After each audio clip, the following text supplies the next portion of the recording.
Hello friends, இது Anto. And இந்த வீடியோவில் வந்து நம்ம ஃபங்க்ஷன்ஸை பற்றி பார்க்க போகிறோம். பிஹெச்பியில் ஃபங்க்ஷன்ஸ் வந்து ரொம்ப ஒரு இம்பார்ட்டண்டான டாபிக். இதை பற்றி நம்ம கண்டிப்பாக தெரிஞ்சுக்கிட்டே ஆகணும். ஓகே, நான் ஃபஸ்ட்டு இந்த வீடியோட எண்டில் கண்டிப்பாக உங்களுக்கு ஃபங்க்ஷன்னா என்ன அப்படின்றத புரிஞ்சிருக்கோம். பட் அதுக்கு முன்னாடி நான் வந்து ஃபங்க்ஷன் எப்படி இருக்கும் அப்படின்றத நான் காமிச்சிடுறேன். ஒரு ஃபங்க்ஷனை க்ரியேட் பண்ணுறதுக்கு முன்னாடி நம்ம ஃபங்க்ஷன் அப்படின்ற கீவேர்டை போட வேண்டியது இருக்குது. Function space. ஸோ இப்போ வந்து ஒரு ஃபங்க்ஷனை க்ரியேட் பண்ண போகிறோம். அதுக்காக நம்ம ஃபங்க்ஷன் அப்படின்ற கீவேர்டை யூஸ் பண்ணியிருக்கோம்.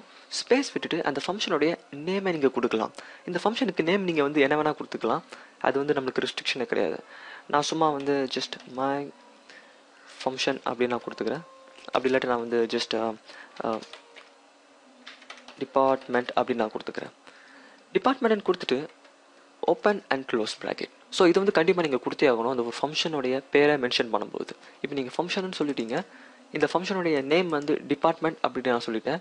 ஸோ நீங்கள் இதுக்கு என்ன வேணால் கொடுத்துக்கலாம். And open and close bracket.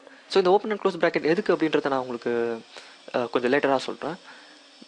போட்டுட்டு ஒரு என்டர் பண்ணிவிட்டு open and close bracket.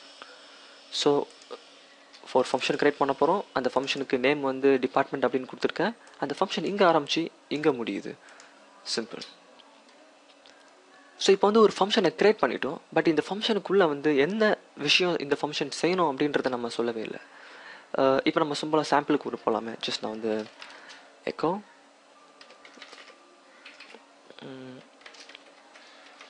Electrical engineering. நான் சும்மா எலக்ட்ரிக்கல் இன்ஜினியரிங் அப்படின்னு போடுறேன். இப்போ பார்த்தீங்கன்னா நான் இங்கே ஒரு ஃபங்க்ஷன் க்ரியேட் பண்ணியிருக்கேன். அந்த ஃபங்க்ஷனுக்கு டிபார்ட்மெண்ட்டுன்னு பேர் கொடுத்துருக்கேன். அதுக்குள்ளே எலக்ட்ரிக்கல் இன்ஜினியரிங் அப்படின்ற இந்த வேர்டை வந்து எக்கோ பண்ணியிருக்கேன். ஸோ இந்த எக்கோ என்ன பண்ணான்னு நம்மளுக்கு ஆல்ரெடி தெரியும். இப்போ நான் இங்கே ஃபங்க்ஷனை க்ரியேட் மட்டும்தான் பண்ணி வச்சுருக்கேன். இப்போ நான் இந்த பேஜை சேவ் பண்ணிவிட்டு என்னுடைய வெப் ப்ரௌசரை நான் ரீஃப்ரெஷ் பண்ணேன்னா எனக்கு எந்த ஒரு அவுட்புட்டுமே கிடைக்காது. இதுக்கு காரணம் என்னென்னா, என்னுடைய ஃபங்க்ஷனை நான் க்ரியேட் பண்ணி தான் வச்சுருக்கேன். என்னுடைய ஃபங்க்ஷனை நான் இன்னும் கால் பண்ணவே இல்லை. ஸோ இப்போ என்னுடைய ஃபங்க்ஷனை நான் கால் பண்ணுறேன். இப்போ நான் அந்த டிபார்ட்மெண்ட் இருக்குல்ல, அந்த டிபார்ட்மெண்ட்டை ஜஸ்ட் நான் அப்படியே காப்பி பண்ணிவிட்டு கீழே ஜஸ்ட் பேஸ்ட் பண்ணுறேன். Just department open bracket close bracket and semicolon. இப்போ என்னுடைய ஃபைலை சேவ் பண்ணிவிட்டு என்னுடைய வெப் ப்ரௌசர் நான் ரீஃப்ரெஷ் பண்ணுறேன். ஸோ பார்த்தீங்கன்னா எனக்கு எலக்ட்ரிக்கல் இன்ஜினியரிங் அப்படின்னு நான் வந்திருக்கும் ஆன்சர். ஸோ இதுக்கு அர்த்தம் என்னென்னா, ஒரு ஃபங்க்ஷனை க்ரியேட் பண்ணியிருக்கேன். அந்த ஃபங்க்ஷனை இங்கே கீழே கால் பண்ணுறேன். இந்த ஃபங்க்ஷனை கால் பண்ண உடனே ஆட்டோமேட்டிக்காக இந்த டிபார்ட்மெண்ட் அப்படின்ற இந்த ஃபங்க்ஷன் எங்கே இருக்குது அப்படின்ற நம்மளோட பிஹெச்பி கண்டுபிடிச்சி அதுக்குள்ளே இருக்க இந்த கோட்ஸை வந்து இந்த ஓப்பன் அண்ட் க்ளோஸ் ப்ராக்கெட்டுக்கு உள்ளே இருக்க இந்த கோட்ஸை வந்து ஃபுல்லாக ப்ராசஸ் பண்ணும். இதில் இன்னொரு இன்ஃபர்மேஷனும் இருக்குது. இப்போ நான் இந்த ஃபங்க்ஷனை நான் ஒரே ஒரு வாட்டி தான் எழுதியிருக்கேன். ஆனால் இந்த ஃபங்க்ஷனை நான் வந்து எத்தனை வாட்டி வேணால் கால் பண்ணிக்கலாம். நான் என்ன சொல்ல வரேன்னா, இதேமாரி இப்போ நான் இந்த இடத்துல 4 வாட்டி டிபார்ட்மெண்ட் அப்படின்னு நான் சொல்லியிருக்கேன். அதாவது 4 வாட்டி நான் இந்த ஃபங்க்ஷனை கால் பண்ணியிருக்கேன். ஸோ சேவ் பண்ணிவிட்டு என்னுடைய வெப் ப்ரௌசர் நான் ரீஃப்ரெஷ் பண்ணேன்னா எனக்கு 4 வாட்டி எலக்ட்ரிக்கல் இன்ஜினியரிங் அப்படின்னு வரும்.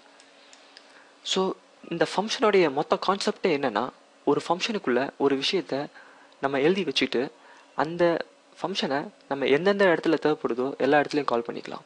எல்லா இடத்துலையும் நான் போயிட்டு எலக்ட்ரிக்கல் இன்ஜினியரிங் டைப் பண்ணணும் அப்படின்ற அவசியம் கிடையாது. எனக்கு ஜஸ்ட்டு ஒரே ஒரு இடத்துல எழுதி வச்சுட்டு எனக்கு எப்போல்லாம் அது தேவைப்படுதோ அப்போல்லாம் நான் அதை எடுத்து யூஸ் பண்ணிக்கிறேன். ஸோ அதுதான் இந்த ஃபங்க்ஷனுடைய முக்கியமான கான்செப்டே. இந்த மெத்தடை நம்ம யூஸ் பண்ணுறது மூலிமா நம்ம ப்ரோக்ராமிங் கோட்ஸில் வந்து நிறைய இடத்துல கோட்ஸை அவாய்ட் பண்ணலாம். அதாவது 20 லைன் வர கோடை வந்து நம்மளால் 5 லைன்லேயே எழுத முடியும். ஏன்னா பஞ்ச் ஆஃப் கோட்ஸை ஒரு இடத்துல எழுதி வச்சுட்டு நம்ம தேவைப்படுற இடத்துல நம்ம யூஸ் பண்ணிக்கிட்டோம்னா நம்மளுக்கும் அது வந்து ரொம்ப கன்வீனியண்ட்டாக இருக்கும். ஓகே, இல்லை இன்னொரு விஷயமா இருக்குது. ஜஸ்ட் அந்த இடத்துல ஒரு பிஆர் டேக் போட்டுக்கிறேன். சேவ் பண்ணிட்டு என்னுடைய வெப் ப்ரௌசர் நான் ரீஃப்ரெஷ் பண்ணுறேன். ஸோ தட் எனக்கு நெக்ஸ்ட் லைனில் கிடைக்கும்.